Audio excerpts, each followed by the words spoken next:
Bette Davis was a powerhouse of talent, but her fiery temper was just as legendary as her acting skills. On the set of Jezebel, 1938, Davis clashed with director William Wyler over nearly every scene, insisting on multiple retakes until she felt the performance was perfect. While Wyler admired her dedication, their screaming matches became infamous.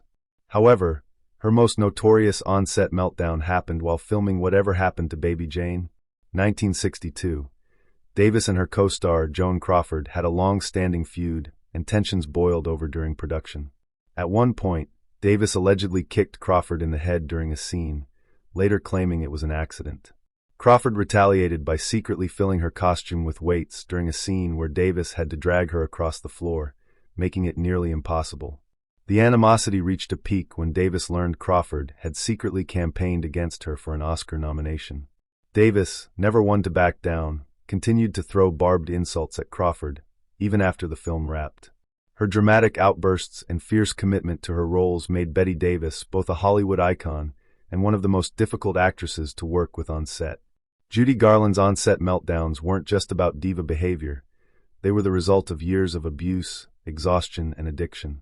MGM worked her to the bone from a young age, forcing her onto a brutal diet and a cocktail of stimulants and sleeping pills just to keep her functioning. By the time she starred in The Wizard of Oz, 1939, she was already breaking down. She struggled with extreme fatigue and was often reprimanded for laughing or missing cues, leading to emotional outbursts. However, her most infamous meltdown came while filming Summer Stock, 1950. By then, Garland was deeply addicted to pills and struggling with severe depression. She would arrive late, break down into tears mid-scene, and sometimes refuse to leave her dressing room for hours. One day, after being pressured to perform the physically demanding number Get Happy, she snapped, locking herself in her trailer and threatening to quit Hollywood altogether. The production was halted multiple times due to her breakdowns, and despite delivering an unforgettable performance, Garland was ultimately fired from MGM shortly after. Her tragic downward spiral only worsened, proving that the pressures of fame had pushed one of Hollywood's greatest talents to her breaking point. Errol Flynn was Hollywood's ultimate bad boy, known for his devil-may-care attitude, wild partying, and reckless behavior both on and off set. His most infamous on-set meltdown happened during the filming of The Adventures of Robin Hood, 1938. Flynn, famous for his daredevil stunts, grew increasingly frustrated with director Michael Curtiz, whom he saw as too controlling. The tension exploded when Curtiz demanded multiple takes of a difficult sword fight scene. Flynn, already irritated, lost his temper and hurled his sword across the set, barely missing a crew member. He stormed off, refusing to return until Warner Brothers executives intervened. His on-set antics weren't just about temper tantrums. They often involved heavy drinking and pranks that went too far. While filming They Died with Their Boots On, 1941, Flynn was so drunk during a key battle scene that he kept slurring his lines, forcing dozens of retakes. His behavior grew more erratic as his personal troubles mounted, including legal battles and accusations that tarnished his reputation. Though he remained a star, Flynn's self-destructive tendencies made him a nightmare to work with, proving that even Hollywood's greatest action hero wasn't immune to real-life drama. John Barrymore was once Hollywood's most respected Shakespearean actor, but by the time the Golden Age was in full swing, he was more famous for his drunken meltdowns than his talent. His notorious on-set behavior peaked during the filming of Romeo and Juliet, 1936, where he played Mercutio. Once a master of the stage, Barrymore struggled to remember his lines, often slurring them or improvising bizarre dialogue that left his co-stars confused. Director George Cukor was forced to shoot multiple takes, but Barrymore's erratic behavior only worsened. One particularly infamous moment happened when he arrived on set so intoxicated that he passed out in the middle of a scene. Production was repeatedly delayed due to his drinking, and his once brilliant performances became unreliable. Co-stars grew frustrated, and even his longtime friends in the industry couldn't defend him anymore. Despite his decline, Barrymore's wit remained sharp. He often mocked his own fading career with self-deprecating jokes. However, his on-set meltdowns signaled the tragic downfall of a once great actor, proving that even the most revered talents could be undone by their personal demons. His legacy as a Hollywood legend was forever overshadowed by his off-screen struggles.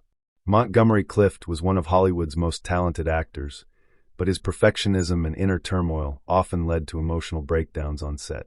His most infamous meltdown occurred during the filming of Raintree County, 1957, a production already overshadowed by his near-fatal car accident. Clift, who had suffered severe facial injuries, was struggling with chronic pain, addiction to painkillers, and growing insecurity about his appearance. The once flawless actor became erratic, often forgetting lines and breaking down in frustration. During one particularly difficult scene, Clift grew so agitated by his own perceived failures that he stormed off set, locking himself in his trailer for hours. His co-star, Elizabeth Taylor, who was one of his closest friends, had to personally coax him back. Even before his accident, Clift was known for his intense method acting, obsessing over every detail of his performance to the point of exhaustion. On From Here to Eternity, 1953, he insisted on multiple retakes of scenes he felt weren't perfect, even when the director was satisfied. His self-destructive tendencies worsened over time, and his once brilliant career was tragically cut short, making him one of Hollywood's greatest, what could have been stories. Greta Garbo was known for her unparalleled talent and mysterious persona, but behind the scenes, her perfectionism and deep-seated anxiety led to several on-set meltdowns. She despised Hollywood's studio system and loathed publicity, often retreating into solitude between takes. Her most infamous breakdown happened during the filming of Queen Christina, 1933, one of her most iconic roles. Garbo, obsessed with perfection, demanded complete silence on set, going so far as to have crew members wear felt on their shoes to minimize noise. When a minor technical error disrupted a crucial scene, she reportedly stormed off, locking herself in her dressing room and refusing to return for hours. Her emotional volatility worsened as the pressure of maintaining her status as Hollywood's most mysterious star weighed on her. During Camille, 1936, she broke down in tears after a scene she felt wasn't up to her standard, despite director George Cukor's reassurances. She was also known to ignore co-stars, staying isolated and deep in character, leading to tensions on set. Eventually, the stress of fame became too much for her, and she famously retired from acting in 1941, walking away from Hollywood at the height of her career. Her dramatic on-set moments only added to the legend of the woman who wanted to be alone. Mae West was not just a star, she was a force of nature. Unlike many Golden Age actors who had meltdowns due to pressure or addiction, West's on-set tantrums stemmed from her absolute refusal to take orders from anyone. As a writer and actress, she demanded full control over her films, clashing frequently with directors and studio executives who tried to rein her in. During the filming of She Done Him Wrong, 1933, West grew furious when producers suggested toning down her suggestive dialogue.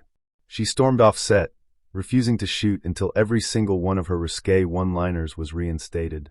Her most infamous on-set power struggle happened while filming Myra Breckinridge, 1970, where she played a Hollywood talent agent. West, then in her late 70s, demanded that no male actor look her in the eye unless spoken to first, and she even rewrote her lines daily, much to the frustration of the director. When her co-star Raquel Welch confronted her about the chaos she was causing, West simply ignored her, treating her as if she didn't exist.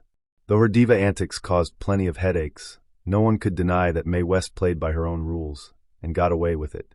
Jean Harlow was Hollywood's original blonde bombshell, but behind her glamorous persona was a woman struggling with immense personal and professional pressures. While she was known for her playful attitude on set, she also had moments of deep frustration and emotional breakdowns, particularly during the filming of Saratoga, 1937.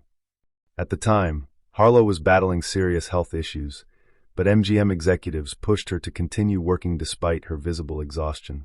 Her co-stars recalled moments when she would suddenly burst into tears between takes, overwhelmed by the physical pain and stress of maintaining her star image.